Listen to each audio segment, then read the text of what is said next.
इंडी नेता की हिमाकत ऐसी तब है जब पूरे देश में 19 दिसंबर की घटना को लेकर गुस्सा है।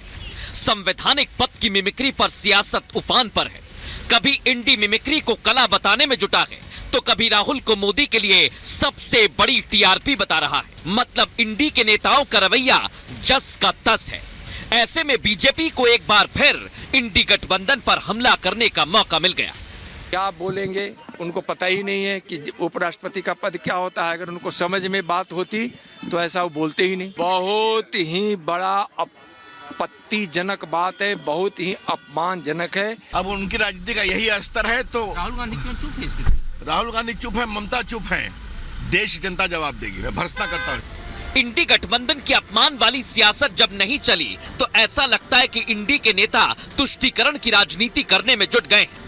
यही वजह है कि कभी इंडी के नेता सनातन का अपमान करते हैं तो कभी डीएनए पर सवाल उठाते हैं।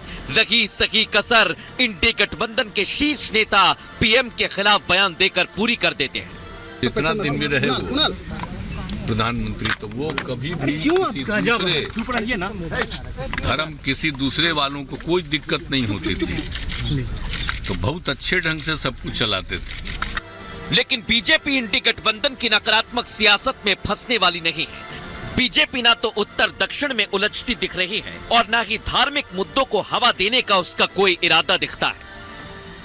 हमारा मंत्र है सबका साथ, सबका विश्वास, सबका विकास, सबका प्रयास।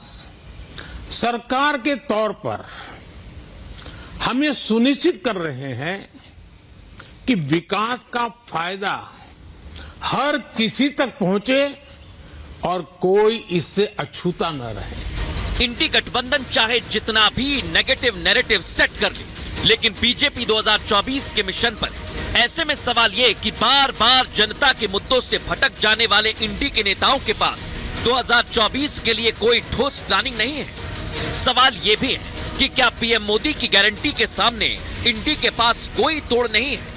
और सबसे बड़ा सवाल ये कि उत्तर दक्षिण तुष्टीकरण और अपमान की सियासत करने वाला इंडी का हर दांव उल्टा पड़ने वाला है। पूछता है भारत। और आज खास मेहमान पूछता है भारत में मेरे साथ जुड़ गए सिद्धार्थ यादव हैं, बीजेपी का पक्ष रखेंगे। अनंत विजय सिंह है, वरिष्ठ पत्रकार हैं। संजय सरकार हमारे साथ जुड़ गए, नेता है टीएमसी के। दुष्यंत नागर साहब हैं, पॉलिटिकल एनालिस्ट हैं। और अनुराग भदौरिया जुड़ गए समाजवादी पार्टी का पक्ष रखने के लिए।